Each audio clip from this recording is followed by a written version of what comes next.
All right, Eve and Rayne, what's up? Hello. How are you? In quarantine. In quarantine? You Oh, must you're looking be nice. as much fun as we can make it. Yeah, you guys are looking good today. Why? Thank you. Is that a new outfit, Rayne? Yeah, this is my new pet suit. We should So, probably get into this whole thing here, so people understand what a pet suit is. I don't think they know what that means. sure. Well, I'm her pet. Hmm. This is I am his owner. for those that don't know us. This is Mistress Eve. She is my owner. I am Pet Rain. Her manservant, submissive, switch, uh, Puppy, pony, puppy, pony, kitty. kitty. Um, Pretty much any role that she needs filled. any role that I You, need to. you're Did I say there. cool? You're, Oh, so Eve, what are for people that don't know about you or what you do? Kind of explain your mistress, and sort of like what that means, or what that role is. I can explain the role that I have with Rain. Yeah, that's Um, fine. because being somebody's mistress can be different for every person. For us, it's 24/7. We have consensual non-consent, which means he gave me his safe words, which means it's pretty much whatever I'm comfortable with, he's totally down for, which, I'm totally down for. So, um, how would I explain that? That's like, so there's such a broad, like, umbrella of, like, I'm his dominant, I'm his mistress, I'm his girlfriend, Life partner. life partner. Best friend. Yeah. I'm also his Kajira, which is kind of confusing for some people because that's a Korean slave. And so basically once a year, we go to this festival. Like, there's a whole section of people that only know me as Rain's slave, which is hilarious because the other, like, 50, 1 weekends a year, I'm his dominant. So we have a very, like, fluid type relationship. We're both dominant switches, like bi, poly, pan dominant switches. So I'm Wait, what just does that slightly mean? more dominant than he is. What Which what they what does don't. that mean? So you go back and forth? Yeah, like we have like I'm the one in charge, but I also like to bottom, which some people might not know the difference between submitting and bottoming. Submitting involves like a servitude, like a service kind of act, where, like, bottoming can just be like, I am bottoming for a physical sensation. It's a bit of a different mindset. Because I'm a switch, although I'm a dominant switch, I still like to be tied up and, like, fucked really good and have crazy stuff done to me. But I still like to also be in charge and dictate how those things are going to be done to me. So I'm still in control of the situation, although I am physically bottoming for it. It's complicated. There you go. There's a reason they put that on FetLife, where they have it's complicated as a option as to how to explain your relationship. Yeah, so I guess to kind of explain our story is, I met you guys doing pony play, and I went down to Louisiana, and we went to the, private campground, and that's where you guys have pony play. And, my first time there, I was like just kind of like in awe. Like, I didn't even know this ever existed. I don't think a lot of people understood that existed. I mean, it's sort of a smaller sect of the alternative world, right? Like I It's Well, mean, a, it's a sub interest. It's a special interest group within a subgroup within a subgroup. yeah, just like you keep those. It's like when you open a folder and then you open another folder inside that folder and then inside that folder inside. And you just keep going until you eventually find the good porn. well, I mean, that was just kind of it. My first impression was like, this is fascinating, right? Because I love that sort of stuff. But I mean, you do follow rules of like real horse events and stuff like this, but you also dress up and you have these, like you would be the dominant, right? Force. In like a pony situation, the dominant is usually referred to as the handler. And Yeah, this is the thing, the handler doesn't have to be the pony's dominant. They can just be like a house handler or someone that likes to handle or likes to groom or likes to be in the service of it's kind of like owning a horse. Like owning a horse doesn't make you submissive or dominant, just like the horse itself has its own personality that can be either submissive or dominant or, you know, a little bit of both depending on the situation. maybe Yeah, like Pony Win, you know, he's a wild one, you know. He's a wild one. Yep, he's a brat for sure. Yes. Like she's saying, the pony can be a submissive or dominant or both, depending on the situation. The handler can be in a submissive role and doing that as a service to the dominant pony, or it can be a dominant handler with a submissive pony. There's a lot of options in there. Yeah. Anything that you like to be into like human animal role play doesn't necessarily make you submissive. Like there are alpha dogs, there are wild dogs, there are like, you know, wild ponies, there are the Shetlands that are bratty and will throw you from the cart. Like we've seen it. Yep. Like Several times. Several times. One time he asked me, he said, do you want to ride up Pony Win? He was bringing the cart back up and he goes, do you want to ride it to the bunkhouse? And I said, no, I'll walk. And he goes, no, I promise. And I said, I don't know, man. Like, I've seen you in action. So maybe let's talk about pony play and what that kind of is. We explained that in the video if people want to go check out the video, but you know, how did you get into pony play and like what is pony play? It was a pretty gradual growth of interest. For me, it started pretty young. I was kind of attracted to the idea of it. Of course, not like full-blown fetish pony gear, but you know, it started small, and then over the years, it just I liked the aesthetic appeal of it. I liked the mindset of it when you get into pony play, going into that headspace and just kind of forgetting the world for a little while and enjoying who you are and living in the moment is really what it's all about for a lot of people. So Rayne, did you introduce Eve to pony play? I was pretty much the instigator on that. Yeah. I got her into pony play and she got me into puppy play. We did like a bit of an exchange of like, what are you into? What are you into? And that goes back to, we have a really good, like from the moment we got together, even as friends, because Rayne just wanted a friend, we were always very open about what kind of things we were into, because like both of us had already been in a lifestyle for a little while. So we'd gotten past that, like, I'm not going to tell you my fetishes because I'm worried that it might freak you out phase, where we are more like, I'm going to throw everything out there. And if you're into it, great. If you're not, then maybe I'll move on. Yeah, the first night we met, we were like, I'm into this. You're into this too? You're into that too? Oh my God, we're going to be great friends. Great friends. Wait, how did you guys meet? So I had a friend, well, I still have a friend. My friend Eddie, he texted me and he's like, quick, a bear attack. I need your assistance.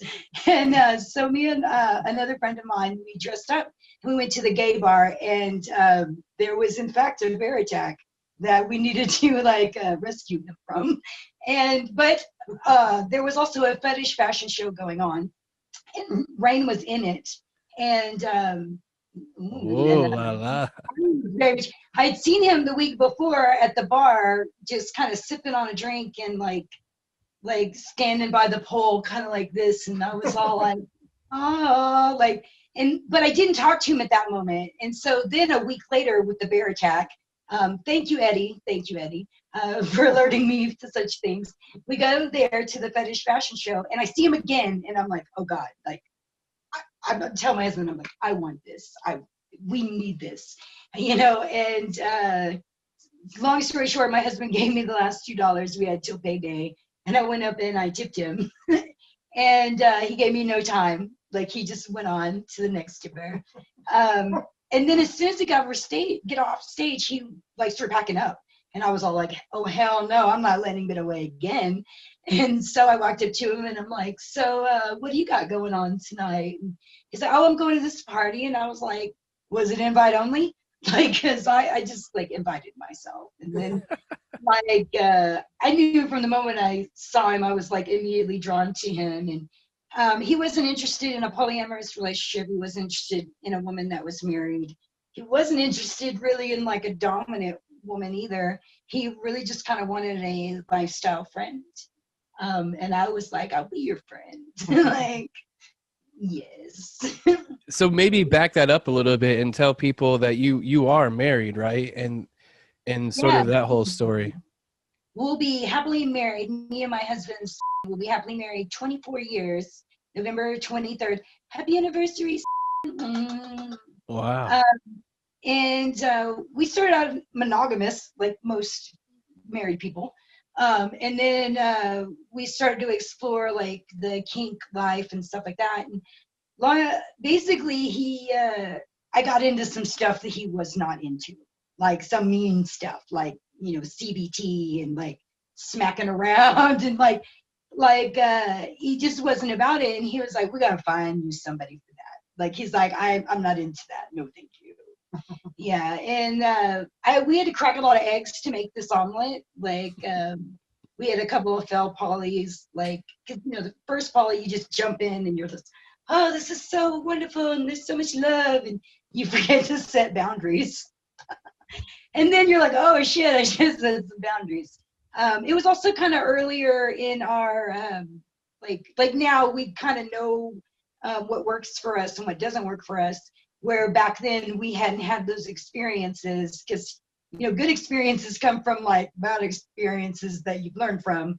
So we've grown since then. But yeah, we had to break a lot of eggs to make this omelet. But I was super excited, and we just celebrated 14 years of polyamorous. Wow. So how does that really, do you kind of like hang out with Rayne and then hang out with your husband? Like, how does that work? Well, we all live together, and we kind of have our own spaces, and we hang out with each other part of the day. We hang out, we do our own thing the rest of the day. And they like each other. That's really cool. Yeah, it all kind of fits.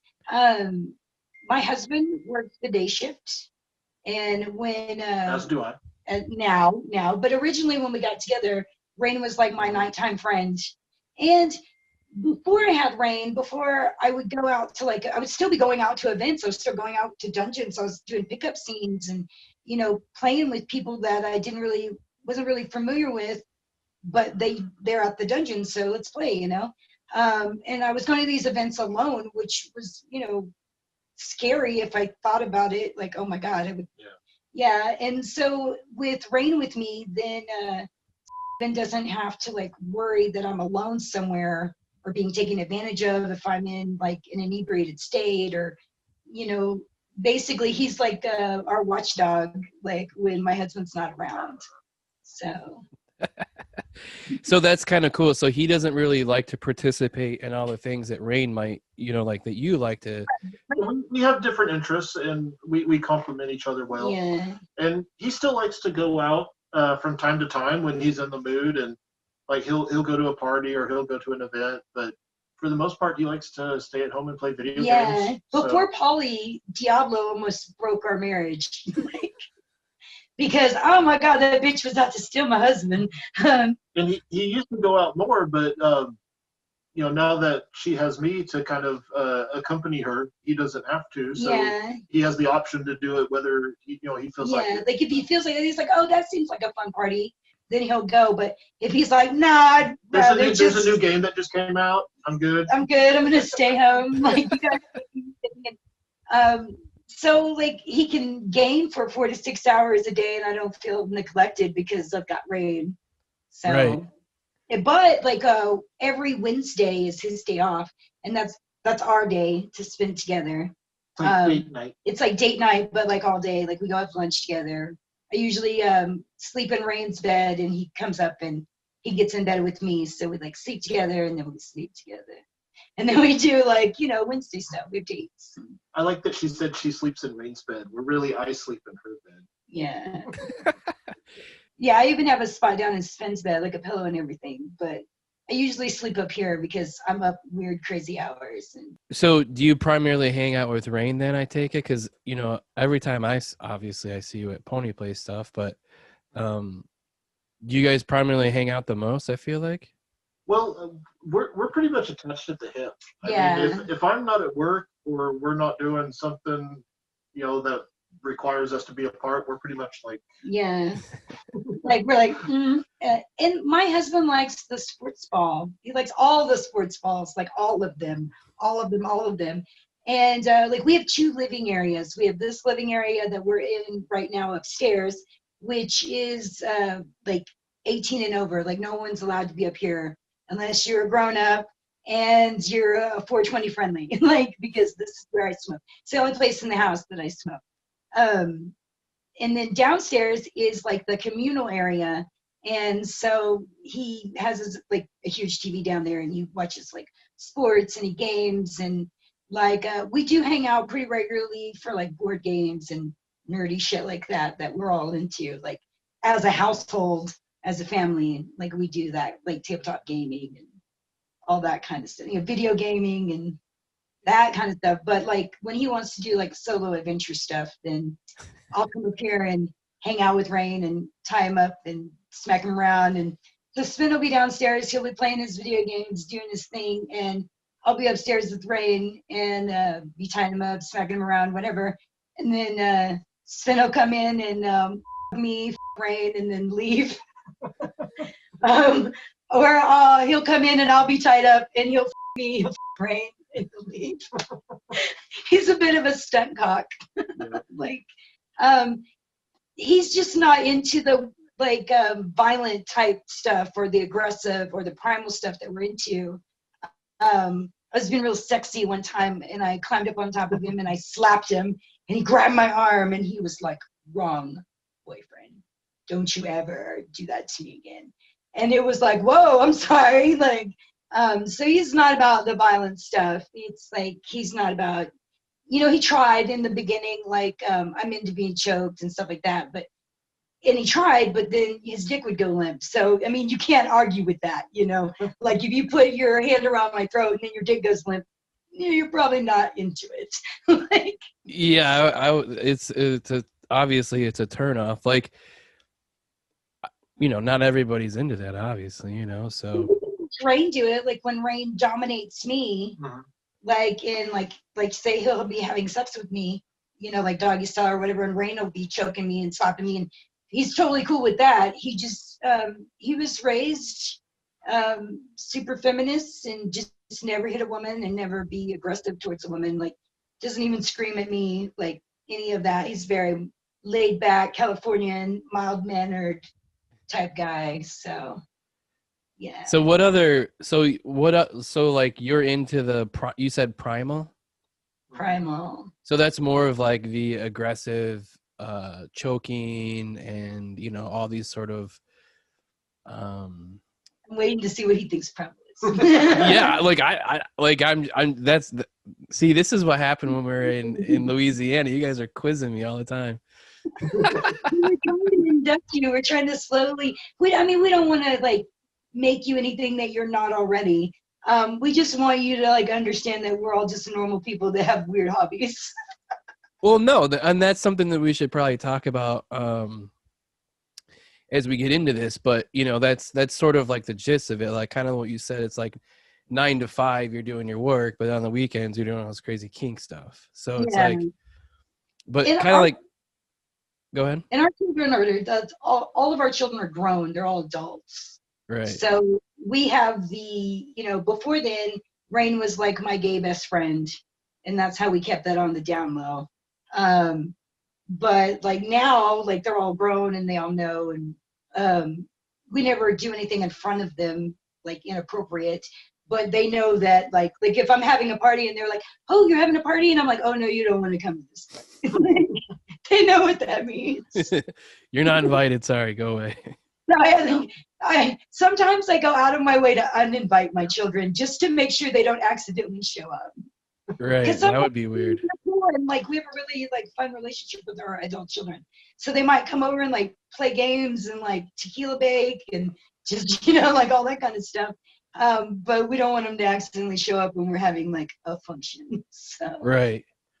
Yeah, I mean, so maybe kind of get back to the other kink or the pony play stuff. Like, I didn't know that you introduced Eve Rayne to pony play. That's interesting. I thought it was the other way around. And then he had to introduce me a couple of times. Like I was kind of, and I negotiated puppy play. I was like, okay, I'll do the pony play if you do the puppy play. Not a hard sell. Not a hard, yeah. And I'm into kitty play, and so it wasn't a hard sell for me to do the pony play. The problem was the gear was kind of complicated.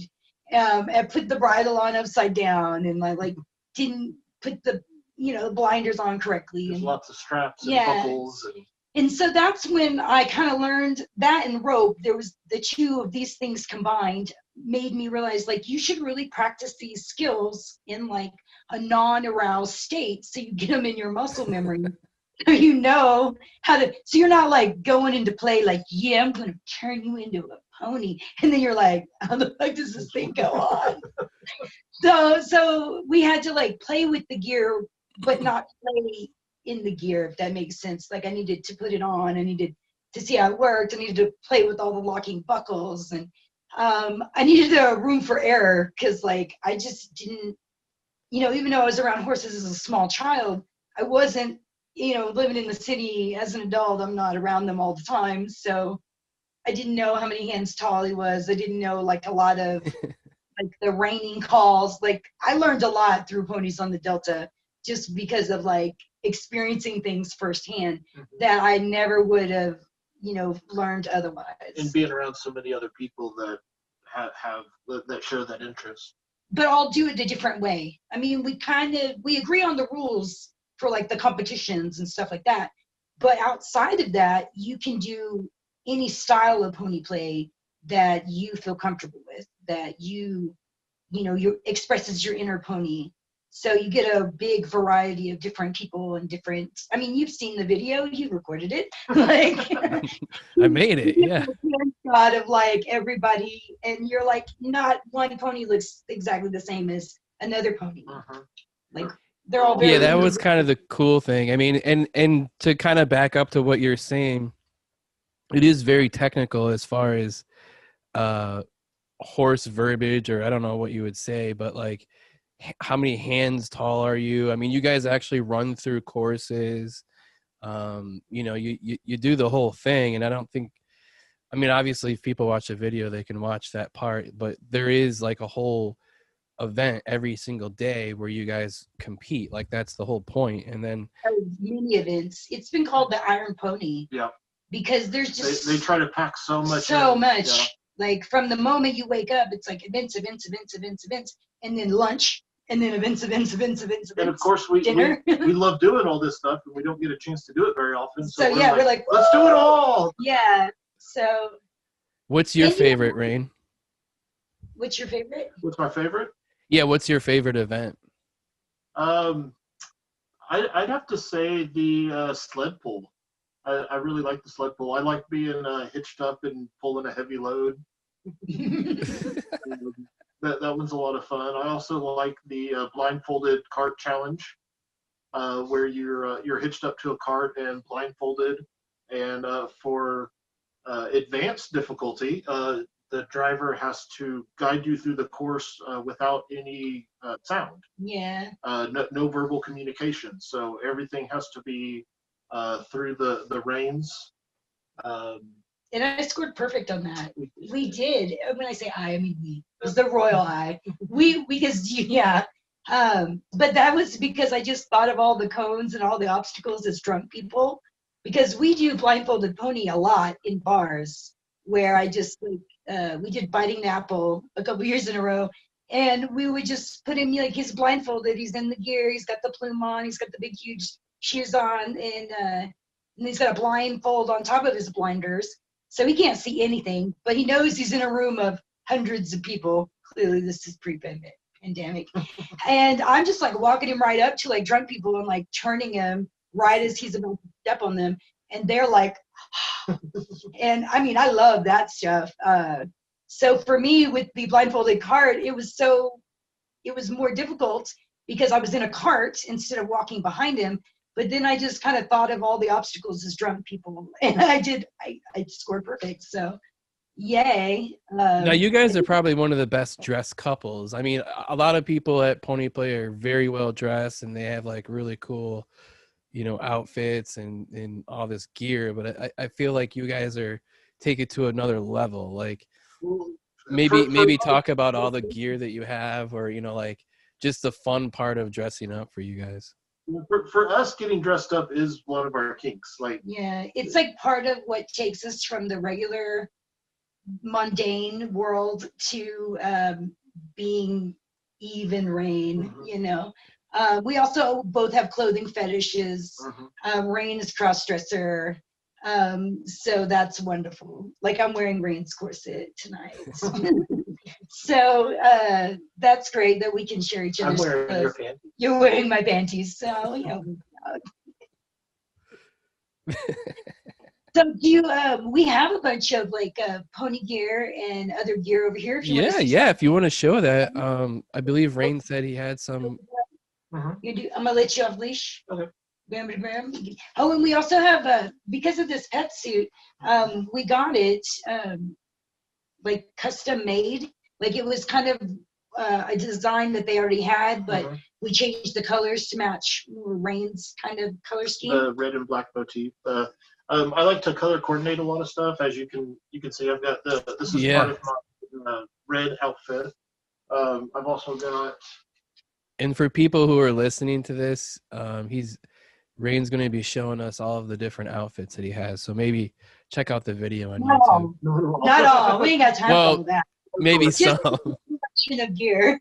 So like I've also got like another set of puppy gear in gray, and I've got like a wetsuit that's black and gray. So I like to color coordinate a lot of stuff. There's a variety of different hoods and masks that we like to use. Like the one I have on right now is it's a full cover like neoprene hood. I feel like that's new. I don't remember you wearing that before. Because before it was like a muzzle, right?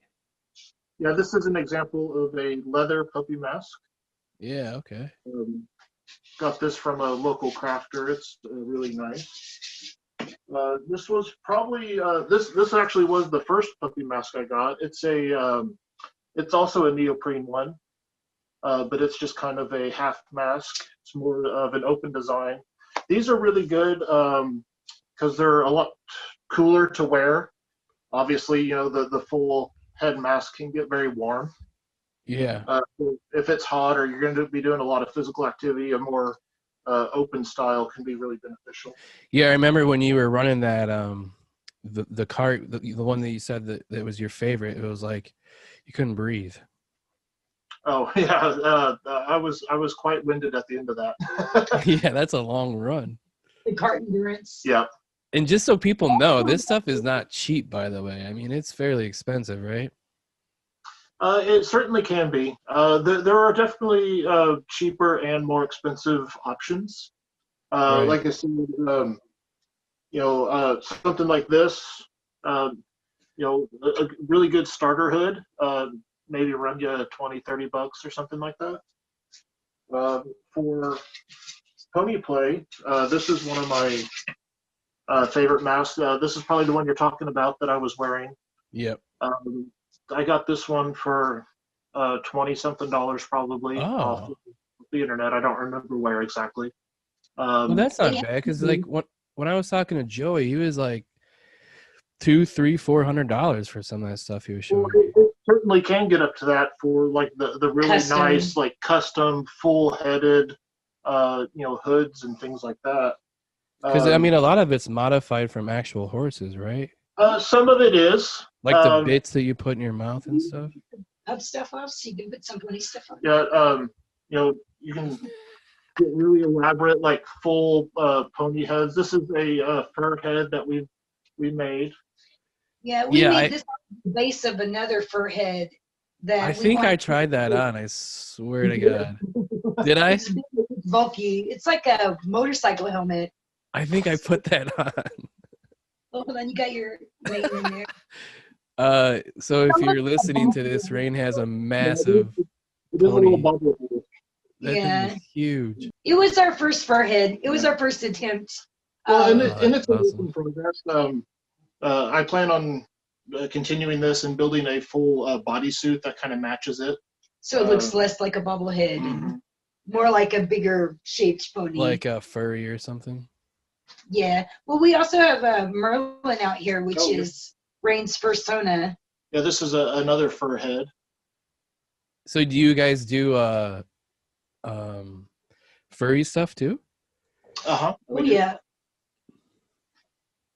So you're not just committed to pony play. You do furry, puppy play, kitty play.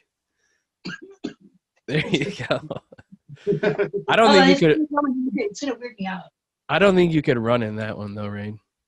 Oh, I could run in this. Yeah. Yeah, you Oh, just yeah, can't certainly. see like down here. Wow. And like, when Rayne is, this is Merlin. Merlin's sweet and innocent.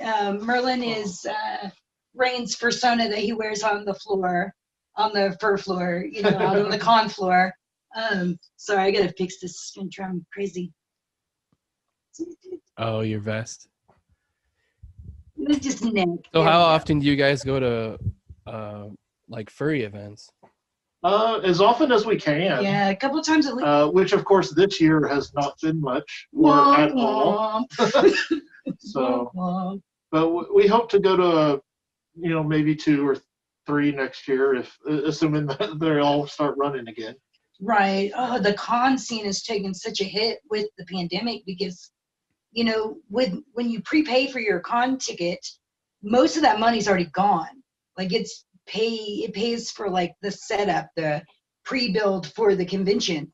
So then when the convention doesn't happen and they can't make that money back, and then everybody wants their money back on top of that, I mean, I don't know how many conventions are going to make it through this and not have to fold financially. So like we did ticket rollovers for everything that we'd already purchased. We just were like, we'll take a ticket for next year because we do events, we understand that money is already gone and they just can't recoup it all without an event to recoup it, Right. I'm pretty sure everything is just in limbo as of now, Hopefully 2022 is better, or 2021, but Well, I think by then we'll have our new norm and we'll know how to combat it better. Poor Merlin, man, he needs a brush. He's a hot mess. So Merlin, we got from a friend that basically let Rayne borrow him, and Rayne just fell in love with him. And this friend was like, you were so in love with him. He's such a match for your personality. I would just really enjoy seeing you enjoy him. And so for a time, we were kind of on loan with them. So the rule was no weird stuff in the Merlin, because Merlin is a virgin. He's sweet and innocent. how long did that last? He's still a virgin. We've still never What? done anything with him. It just seems, we're probably going to just make like a different persona for our like naughty stuff for, like. So when you do furry stuff, do you keep it pretty PG or do you go further? Man, G, Yeah. during the day, Most fur cons have lots of kids. I'll go ahead and take this off. I just finally got it cute. You just got it all brushed in.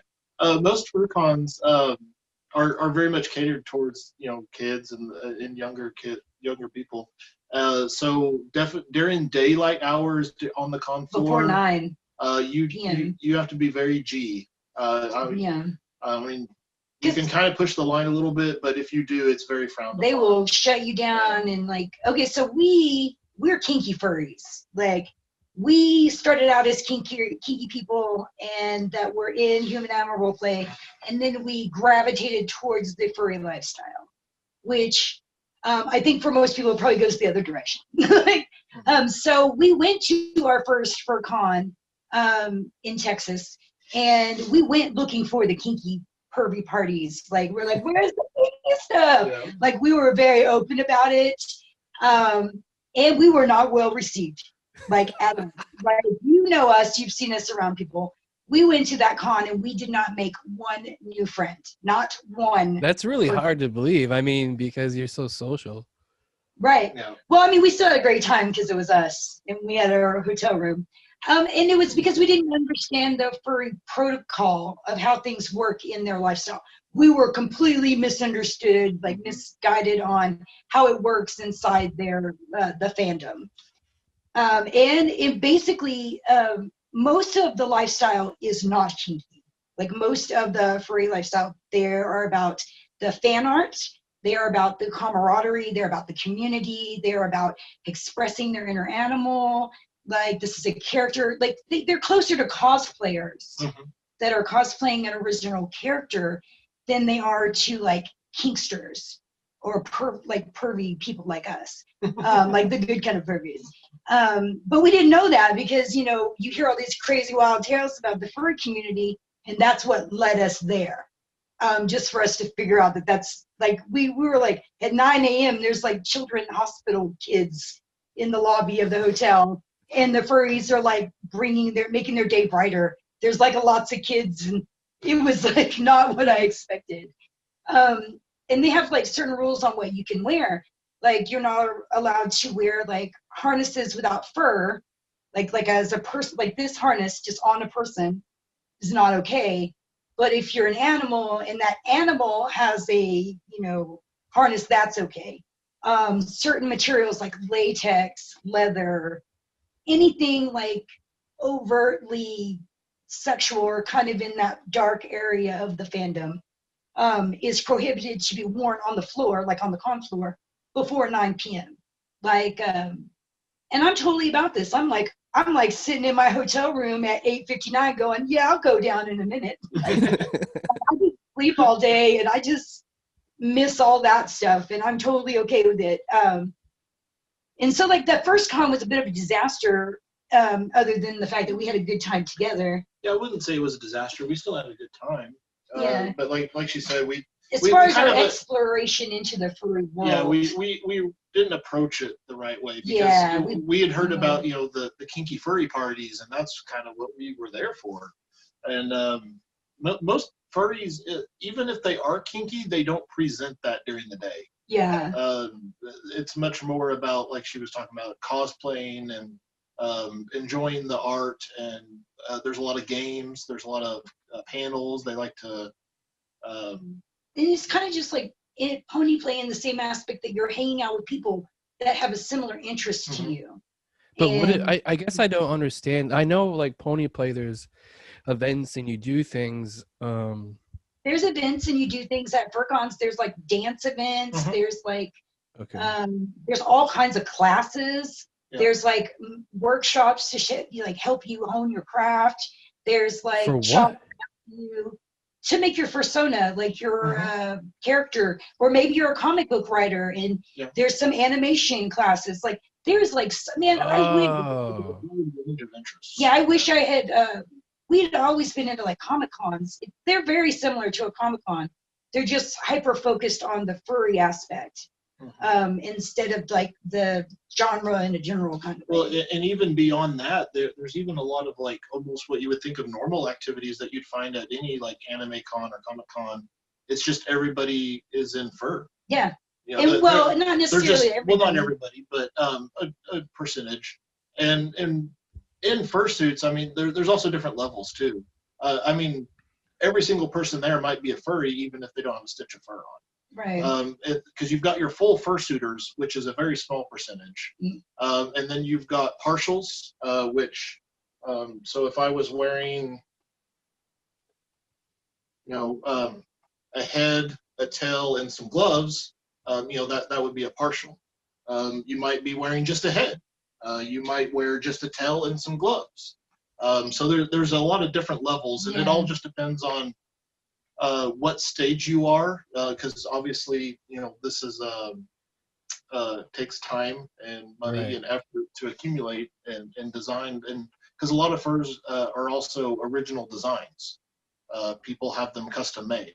Or they create them themselves. Or they make them themselves, yeah. So you'll find a wide range of people walking around in various stages of furriness.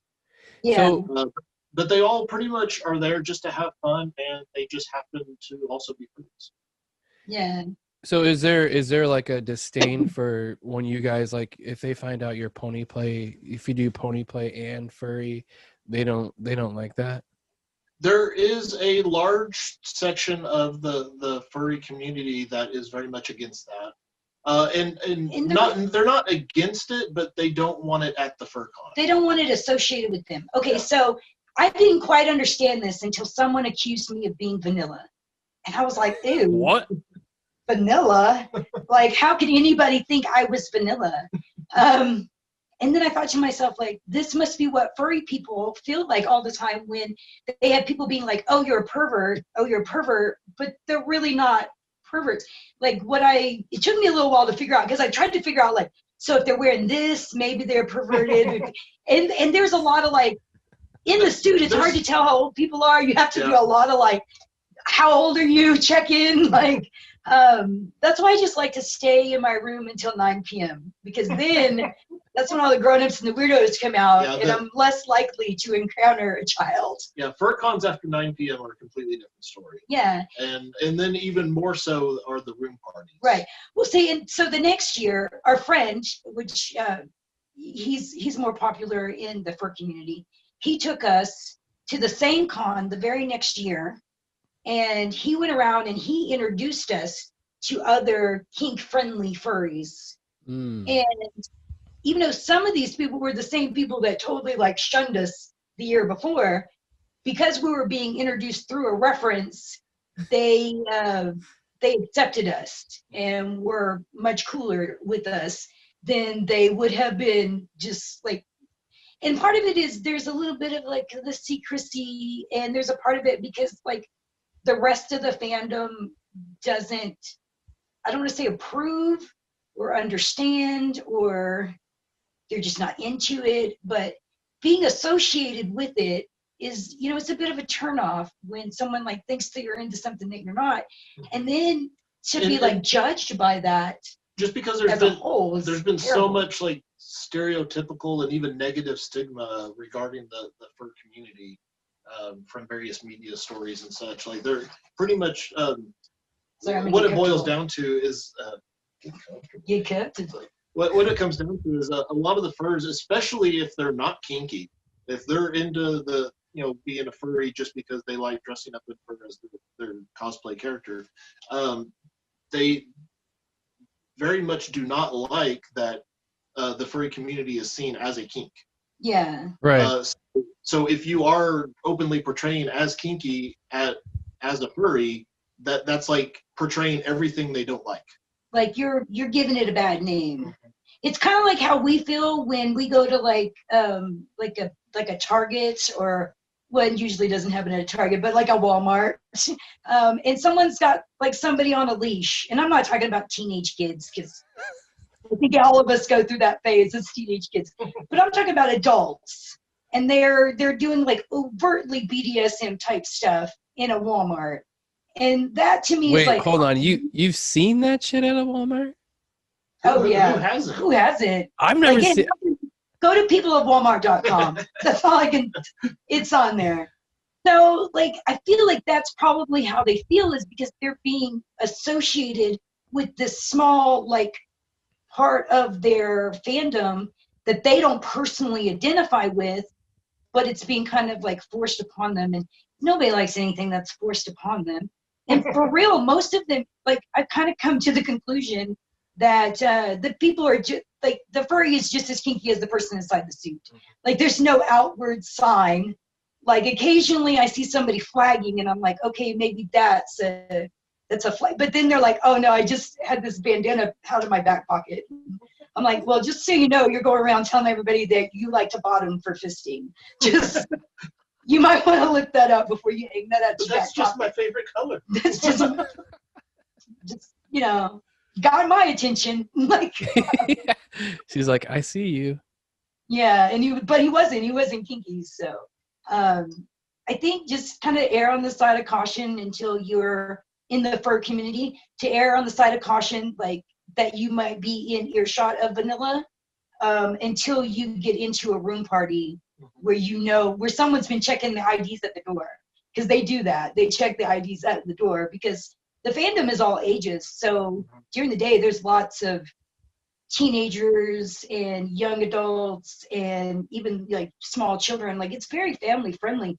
Like I said, if I had found the community when my children were younger, because my children are all like into arts and like we were very much into Comic-Cons. It's very much like a Comic-Con. It's just more focused towards like the furry lifestyle. Now, with the pony play stuff, I mean, people do sometimes think maybe the same thing. I know there's like a parallel where, I mean, I saw in the comments and stuff too that, you know, it's sexual, but for some people it's not sexual. Right. Right. It can be sexual. It doesn't mean it has to be. Just like the furry community, people are drawn to it for different reasons. You know, they may just like the aesthetic. They may like the escape. They may, you know, there's a multitude of reasons why they could be drawn to it and have no sexual or kink interest in it at all. But of course, there are others like us. Like us. Who Very much. Yeah, I mean, because I remember, you know, talking to other people in the community for pony play, and like I would say over half of them just like to run around and pretend like they're horse, or you know, get in that pony mindset. Like playing make believe like when you're a kid. You know? Yeah. I think the difference between us and a lot of other adults is we didn't let our imagination die. Like it's still very alive and active. But yeah, it's very much like when you were a kid. And I think like when I tell anybody about pony play or human animal role play or say any kind of role play that you might be into, you should feel a little silly at first, because feeling silly is what is kind of that's part of activating your imagination.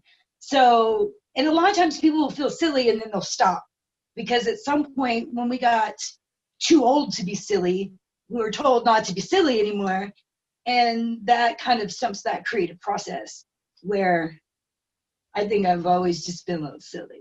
So do you think you have to bypass maybe feeling embarrassed or silly and then just kind of let, like, is that part of, I in the video I remember, or just being there really, pony space, like where you're like letting go, and then that's literally letting go that stigma of feeling silly or embarrassed and just all in. Yeah, because you tell someone like, I'm a grown adult, I'm gonna go act like a horse for the weekend. You're gonna what? Like, just, it's not that like, nay, I'm a horse now. Like, it doesn't work that way. That's why we use a lot of rituals. A lot of gear is involved, and most of that is there to help that transition. yeah. I mean, because you can do pony play, puppy play, any form of pet play really with no gear. I mean, you can be in your birthday suit, you can wear shorts and a t-shirt, and you can, you know, do the same thing and still achieve that headspace, but it's a lot harder. The gear and the rituals and going through the activities just helps that transition and provides fun activities to do, you know, while you're in that headspace. Yeah, it also allows you to kind of like shut down all of the like, you know, like I got to pay the bills, I got to be at work on Tuesday, I got to whatever else like is going on in your head, you know. It kind of the ritual in between that, because if I just put him in the gear and we go out and play, I mean, he could play pony, like he could pretend to be a pony, like, oh, I'm a pony. Like we do that all the time when we go to like bars. But like it's a different mindset though. I mean, she always says that she can tell like when the pony head space takes a hold. Yeah, when it kicks in. Because I just behave differently. Yeah. Because I'm no longer pretending. I'm just acting in the moment. Yeah, he's much more like I call it beast mode. Like when he goes into rawr. Okay, so when he's a puppy, he's usually more of a submissive. Like, I'm a human, he's an animal. Do these tricks for me. Jump through this flaming hoop for me. Like, okay. Yay! Like, like, like, you want it? You want it? Go get it. So, but when he's a pony, he's more like if you've ever ridden a horse. Oh, drop it. Thank you. If you've ever ridden a horse, then you know that that horse is not necessarily submissive to you just because you're on its back. Like, that fucker can throw you, it can start running and you're fucking all over the place. Like, right. So when Rayne, when I first put him in the gear, he's usually very much still like, I'm a human and I'm playing a pony. And when we go into bars, like say we're doing like in the holiday season, we do a lot of reindeer play because that is like the time, because no one even thinks that you're being kinky or weird. They're just like, oh my God, you're so messed up. And then all of a sudden I'm dressed like a naughty Santa, you know, or whatever. And so then, what was I talking about? Crap. Reindeer. What? Reindeer. Reindeer. But we were talking about pony play. Something I went off the reindeer was off track, man. Hold on. Let me get high and I'll remember. No, basically you were talking about. Go ahead. I was gonna say, going back a little bit to where you were talking about the sexuality of it. Yeah. Another point I wanted to mention too is that just because it's sexual doesn't also mean it's always sexual. Right. Like, I mean, if you're doing the same activity in the bedroom, has a completely different feel and mindset to it than if you're doing it in a park. Or I mean, we wouldn't be doing the same thing in a park. Right, but doing it for competition, like at the event, you know, it's a competition style, and we're there to have fun, but you're also, you know, competing, and it's a completely different mindset. That doesn't mean you can't enjoy it, but it also doesn't mean that it's going to be sexual at that time. Some water. Yeah, that's kind of what I was saying, man, is, you know, when I was interviewing different couples or different people in general, not everybody was like, this is sexual for me. I mean, and it doesn't have to be. And it isn't always for us. Like if we're at a gay pride parade and we're dressed like My Little Ponies, that's not sexual. That's not sexual at all in any way, shape, or form. Yeah, but I think when people see it initially, like the way you're dressed, the way it is, I think that's their first thought is like, what the is this? Or like, this is sexual, because I think that's like the first instinct. And then once, like, kind of like in the video, once they watch the whole thing, they're like, well, not really. They're just having fun, doing whatever, not hurting anybody. So like, who gives a shit? You know, it's like. And another thing we need to bring up with the video is a lot of people were talking about doing that in front of other people, and we just wanted to mention that event is on private land. There is no chance of a random public person coming across and seeing those activities. Yeah, it is a very secluded event, and you know, everyone there has been invited or had some sort of like they know what they're getting into. Yeah, they know what they're getting into. Like you knew. I mean, as much as I actually didn't know what I was getting into. And when I first drove up, I'm like, here I am. Like, I had no idea. Well, and the thing is, like, a lot of times when someone sees us for the first time, especially when we got like lots of crazy stuff on, they're like your confused face and your disgust face. Like you see that little split second when they're trying to work it out in their mind, where they're like, that ain't right, but then they're like, but they ain't hurting nobody. Like, it's like, because the first kind of thing is kind of what you're programmed to think, like when you're a child and you're like, those people are weird, don't talk to those kind of people, we're the people your parents warned you about, kind of thing. But then as an adult you realize, like, man, you got to get joy in your life where you can, like, you know what I mean, like. And this is life's too short not to have fun. Right, this is like pony play is like fun. It's like exercise. It's like it kind of tricks you into exercising. There's no other time I would randomly run through a field and jump over unless you're training, just for no reason. Yeah, unless you're training to do that. Right? Yeah. There's like the camaraderie of being around people that are into the same things that you are, and that you can talk about stuff freely, and no one's gonna look at you like that's the weirdest thing I've heard in my life. But so when people first see us, it's like they kind of process what they see, and I try not to take that first like weirdo look. That's what I call it, because they're like looking at the weirdos. And then maybe 5 or 10 minutes later, they usually walk over to us and they're like, dude, I just want to say I'm going to give you props for like being you and like wearing what you're wearing and doing your own thing and not worried about what other people think. And I just don't know if I could ever do that. And like, and we usually are like, nah, man, do your shit. Like, dress up, be weird. Like, I think some of the stuff that we get is sometimes people come in and they're like, why are you dressed like that? And I'll go, why are you dressed like that? Like jeans and a t-shirt to the club? Who are you trying to pick up? Are those flip-flops? Oh my God. No.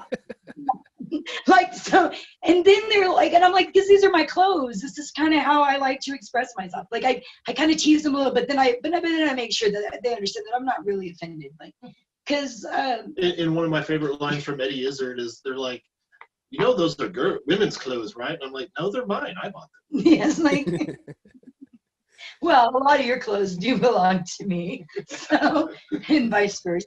That's the great thing about wearing the same size clothes. Yeah, so kind of what were your reactions to, you know, because when, you know, that video kind of went everywhere. I mean, what were some of your favorite reactions, or something that, you know, maybe you thought was silly, or, you know? Well, there were several reaction videos that people made. Yeah. Eve has really enjoyed watching some of those. In the morning, when I'm chilling, when I'm like starting my day out, getting high, and occasionally I'm just kind of like, you know, I wonder, because like we're not looking for 15 minutes of fame. Like this is like our lifestyle. Like we're balls deep in the deep end. Like let me tell you. Yeah, that's one thing that I just love about you guys. You really, this is like you. I have to be a responsible parent for the last 29 years. You know, like I had to like chill in this inner craziness, and now my kids are, you know, responsible grown adults with their own lives, and they've given me the get-go. Like at least until I become a grandparent, I'm just gonna go book moms. Like I'm not sure what that looks like yet, but I know all the things that I'm like, I can't do that because I'm more like I want to do that because, you know, because it's a new phase in my life. I'm super excited about it. And then go So what were you gonna say, Eve? Like some of the things that you thought were funny about reactions? Oh, I'm sorry. So I watched them occasionally. One of them was like Uncle something, but I don't remember. But it was funny. It was like Drunken Uncle. There you go. And he did like little animations, and like I thought his was really cute. Like I'm a little tongue in cheeky, and you know I can take a punch, so it didn't offend me. I saw like a lot of them where people started out and they're like, oh hell no, these are some crazy. I can't believe these crazy white motherfuckers. Like, oh hell no. Like, and then like about halfway through, they're like oh. Yeah, they're like, oh, now I want to go jump over those things or run through that. But at the end of it, like they're usually more like, okay, so these are grown adults. They're not hurting anybody. They're just doing their thing. And like I think at some point they realize that like happiness is in like short supply in your life, but it doesn't have to be. Like do the things you enjoy, man. If you like enjoy playing chess, play chess. If you enjoy playing chess tied up, you know, in shackles with like, you know, things attached to your balls, play chess. Like just, you know, enjoy life. I mean, honest to God, I'm not saying like run off and join the circus or anything like that, but like have your, you know, do your responsibilities, take care of your shit, pay your bills, raise your children properly, all the good stuff. But then when you have a moment for self-care and a moment to like go buck wild, do it, have a good time.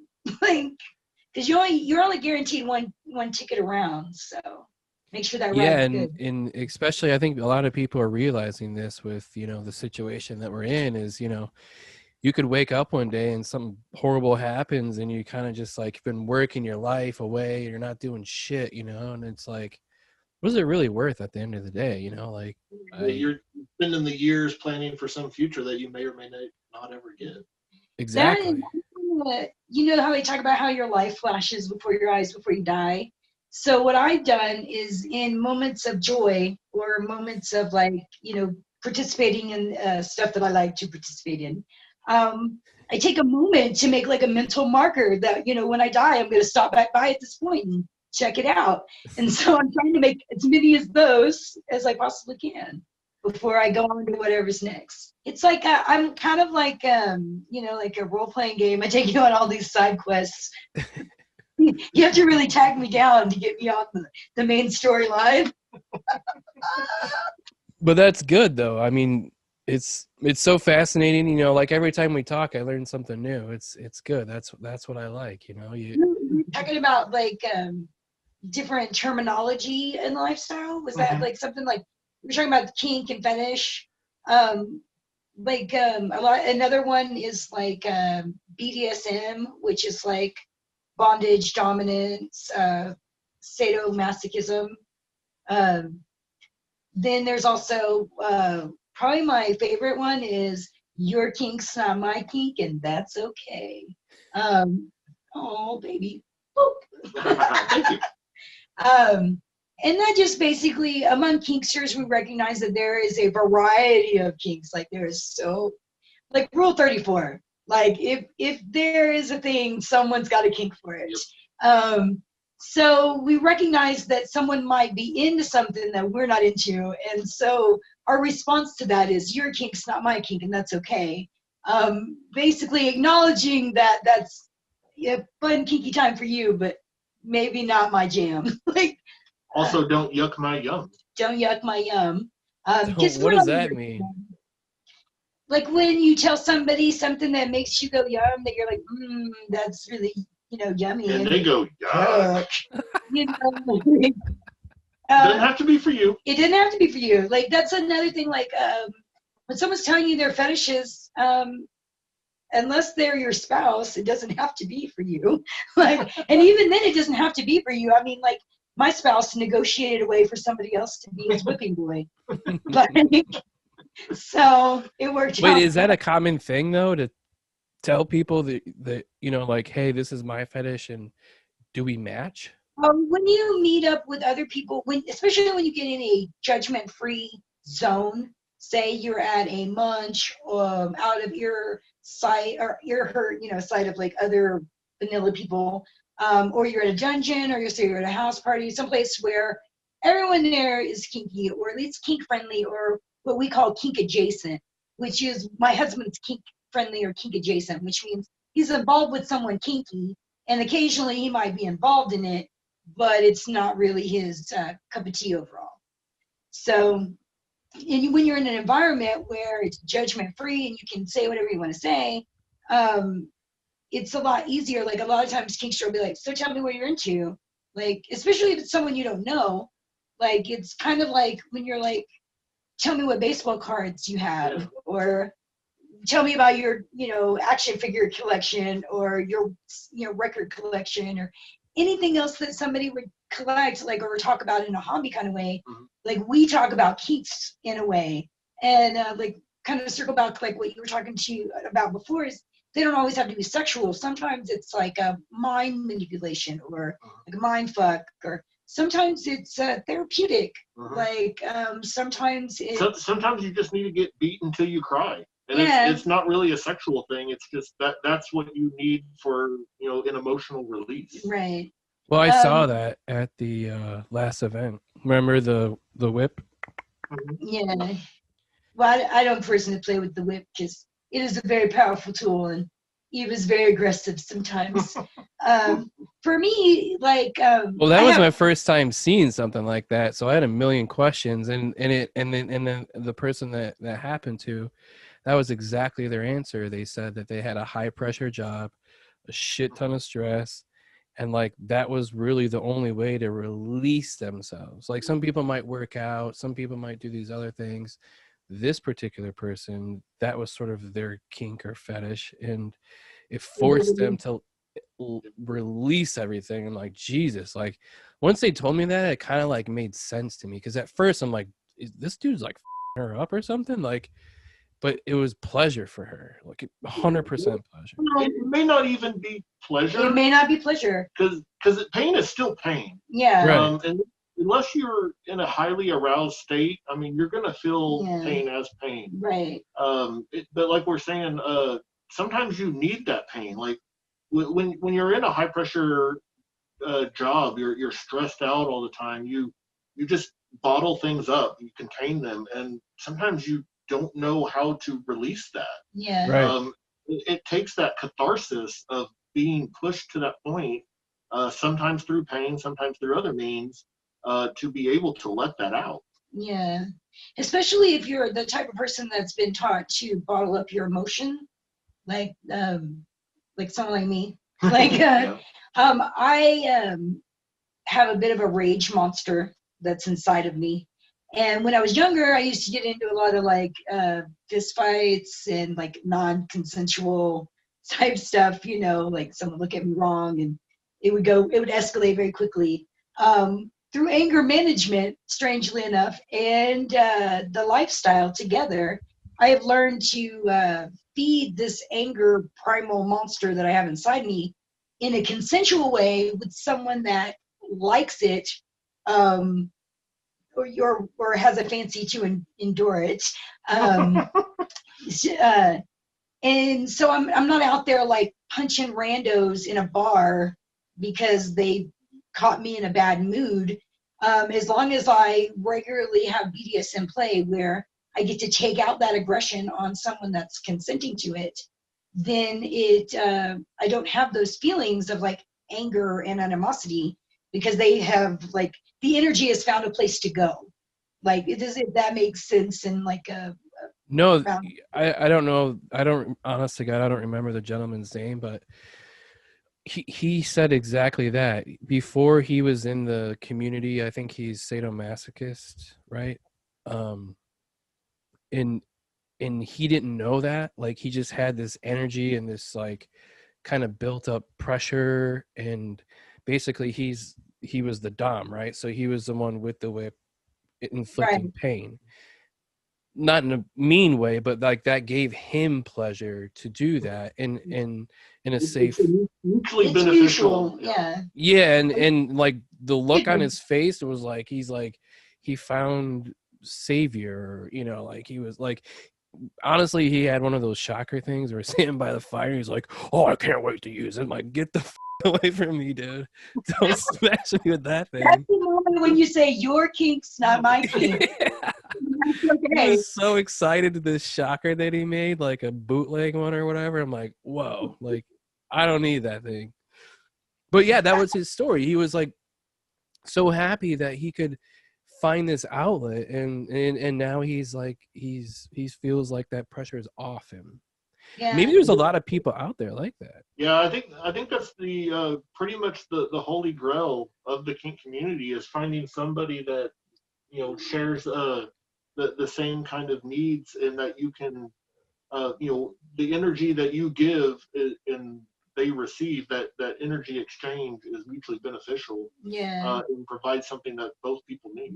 Yeah, because Yeah, if I don't get a chance to play, like say we have, we can't break away from vanilla for whatever reason, it'll start to try to come out. Like I'll get irritable, like, and I'll have a hard time sleeping. Like there's it's weird because it's like a workout. Like when we have like a heavy impact scene, I am like slinging those floggers for like sweating. I'm like punching. I'm like moving. I'm like grabbing. I'm just, and I mean, I just want to say kudos to men, because unless you are a woman that's put on a strap on and actually fuck somebody for more than 10 or 15 minutes, you have no idea how much of a workout it is.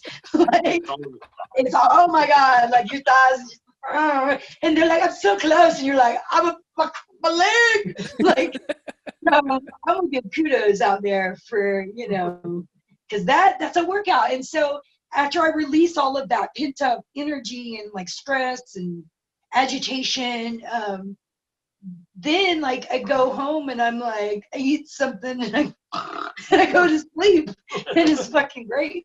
well, I mean, that's what I understand, like people who are addicted to working out is because you get that body high, you get that euphoria Right. that, it's sort of maybe the same thing for them it is for you to, We're like put a on. runner's high. It's very Yeah. much, it's happening. The same chemical thing is happening in our body. Like we're just taking a different path to get to that like zen or the flow state, or subspace or top space, whatever you would call that, whatever name you use for it. We just take a different path, because I can get into like a zen type state from doing poi, just like, because it's basically having that heart rate up and giving that Right. activity and getting into it and allowing that serotonin to drop and everything just Yeah, a whole I lot mean, I feel like a of lot of people should find their outlet, whether, it's this or that, because, you're not going to be freaking out on people. You're going to be chill. I mean, that's why most fighters are probably the chillest people there are, because they exert that energy. Like there's nothing for them to get angry about, or, I mean, it's just common sense, kind of, if you're just sitting around doing nothing, you got all that energy and you're just, you got to exert it somehow. Indeed. And you said sadomasochist earlier. I wanted to just give you a tidbit.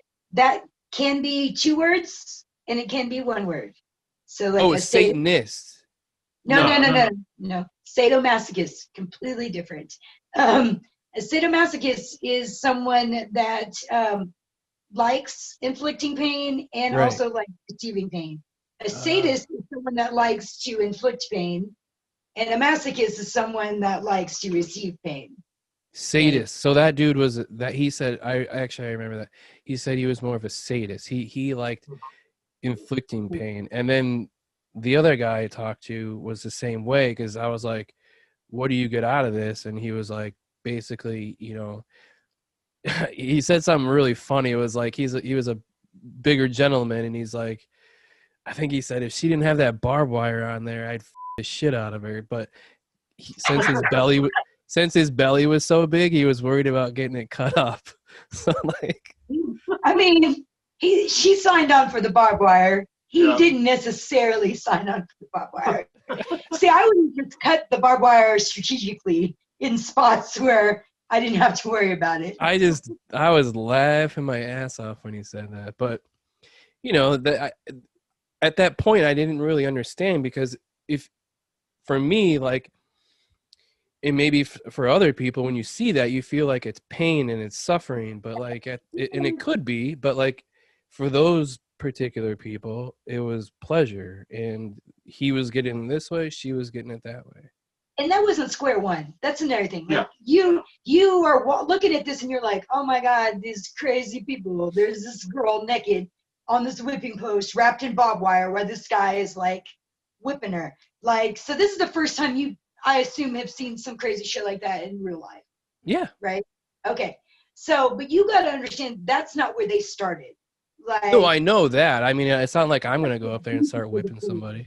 like, so that's not necessarily the norm. Like, most people start out with like a little foot fetish, a little spanking. If they get adventurous, they might stick something in their butt. I mean, like, and then explore from there. What feels good, like. No, I didn't think that was their first time. I'm just saying that was my first time experiencing Right. something like that. And that was a really heavy scene first time out the gate. I thought it was amazing. I mean, obviously I couldn't record that, but like it, I that was going through my head when I first saw that. It was like, oh wait, and then when it was all said and done, they had their time to settle down the next day. That's when I asked them, like kind of like what they got out of it, and what was really going on for them, and Yeah. they gave And you me. gotta wonder, especially when you're new, you're like, what is that chick getting out of this, man? She's like barbed wire to a post, having the shit beat out of her. Like, it's just crying. Like, that's another thing. Like, when you look at BDSM on the outside, it looks an awful lot like abuse. Like it's like But it's the intent that's different. it's the intent. Like with Rayne, I'm setting up intentional Stockholms. Like, like Yeah, but see, that was the thing. She told me there's safe words. She, like, when she tapped, that means like stop. Like there's all these things you can't hit in the ribs or the kidneys. Like there's all these things, and I'm very happy that they're so open about talking about it, because maybe some people are like, off, dude. But like they were really cool about talking about it. But it was just like, yeah, the first time seeing that, you don't know that there's rules, there's all these things going on that you're not really noticing, but it's happening. Like you just see some guy beating up some woman, and you're like, Yep. "What the fuck is going on here?" Yeah, like especially out of context, it's like, "Oh my god." Well, yeah, but see, I think if people started to understand that when these things are going on, there's underlining concepts or there's underlining rules that are, it's not just a free for all. When you come to a dungeon for the first time, you've already been vetted. You've already had a background check. Like, you get there, and before anything, every single party, we go over the general party rules. Like every single time. Like no means no. Don't encroach on somebody else's scene unless you're invited. Like you kind of, when you play, you have a bit of a play bubble, and like even if someone's playing in the station right next to you, they understand that this is kind of like your space, and like they're not going to come over in the middle of your scene and be like, oh well, that looks, what I mean.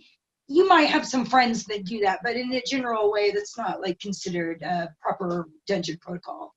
Well, I would assume that you'd have to do something like that because some people are really fucking out there and they might just come up there and do some weird shit. And you're like, That's whoa. guaranteed. Well, like me, if I'm heavy in a scene and I'm like in the middle of like swinging some floggers, or I'm swinging a cane, or I'm swinging crop, or just I got an implement in my hand. If you come up and catch me off guard, I'm probably going to hit you with it, just because like I'm That's in the this. state you're in. Yeah, I'm in this mental state where I'm just like, and like you put yourself in my bubble, then I actually tell people sometimes, I'm like, this is the swing zone. If you sit here too close to me, I might accidentally hit you. Like, and some of them are like, oh, well, let me move. And other people are like, I'm okay with that. It's like, Yeah, exactly what I'm saying. You got to make rules because like some dude's going to be like, yeah, I like getting hit. And you're like, what the? Come on now. you just tell them, like most people, they're very respectful, because If they're not, they don't last long. they don't last long because we weed those people out. If you can't follow the basic rules of like, you don't talk about, like you don't talk about people's identity at the dungeon. Like you can talk about activities, but you cannot like actually out somebody and be like, oh, I saw blah blah blah doing blah blah blah. Like that's a big no. And that's why I usually suggest to most people, when you come in lifestyle, just come in with an assumed name, like a scene name. Pick out some fabulous name that you've always wanted, and that's your name. Or, I mean, people will call you whatever you can ask them to call you. So just don't use your real name. Yeah, I mean, because you have different people from different backgrounds, different profiles. Some people might be, who knows what they're going to be, but, that's, yeah, you can't. By the time they get to the dungeon, they've already like read the rules, been told the rules, like they had to physically read them in the waiver. Then they were read to them directly. And then they're like, do you have any questions? And then before play is allowed to happen at the party, we have to all sit down and we all have to go over the like basic 10 rule type thing. And then we get to play. So it's very clear that these are the rules we operate by. And like if you just ask, most people are all you gotta do is say, I'm new, I'm still figuring out how things work.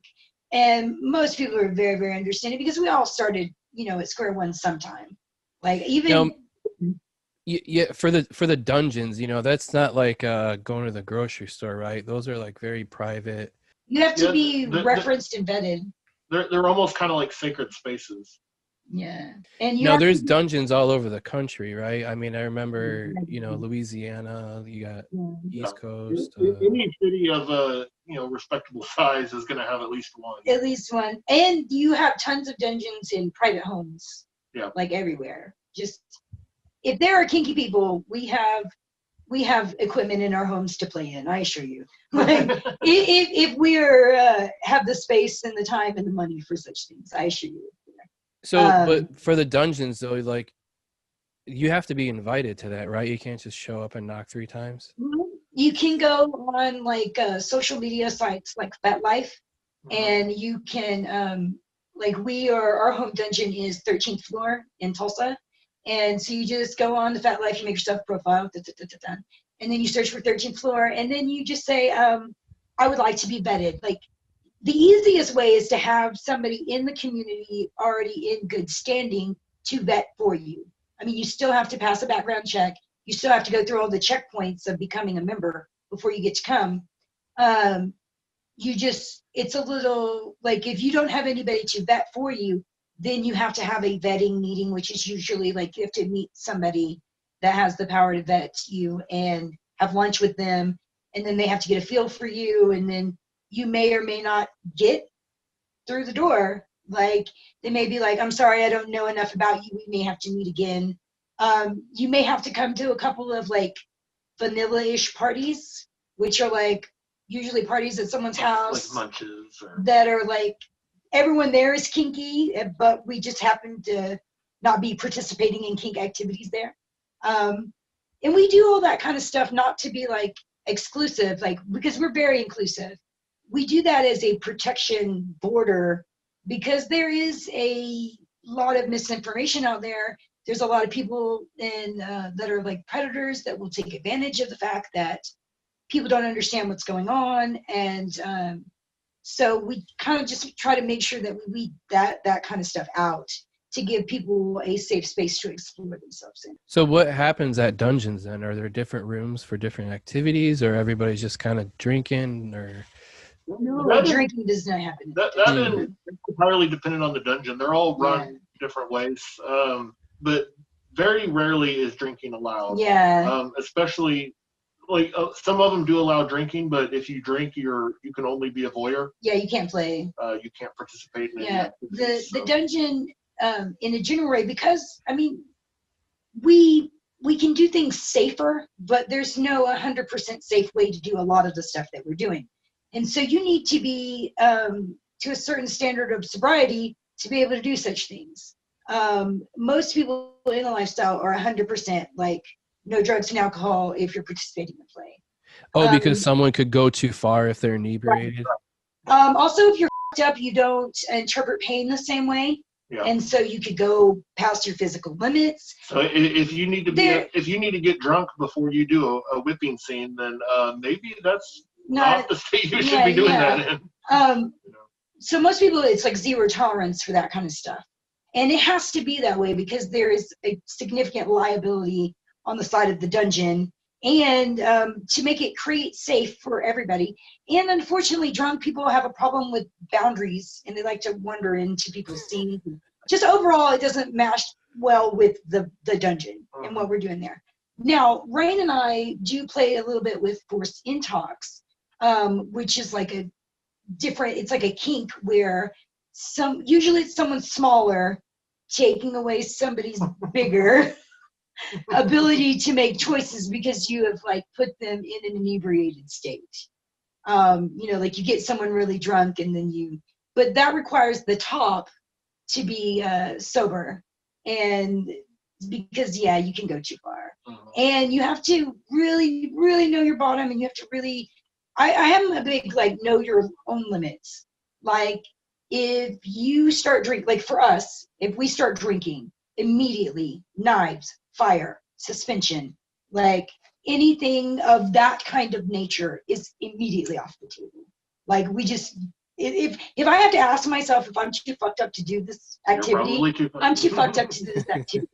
Like, but like I can operate a pair of handcuffs. Like, I can, do like a single column or like a double column or something like very basic like that, because I've just done it so much, it's in my muscle memory. But there are times where I've been at a party and I had to look at another one of my rope friends and been like, hey, I'm sorry, the night got away from me. Would you mind tying up this big breasted beauty here for me, because I'm too fucked up to do it, which is sad on one side because I'm like, I fucked myself out of tying up this hot chick.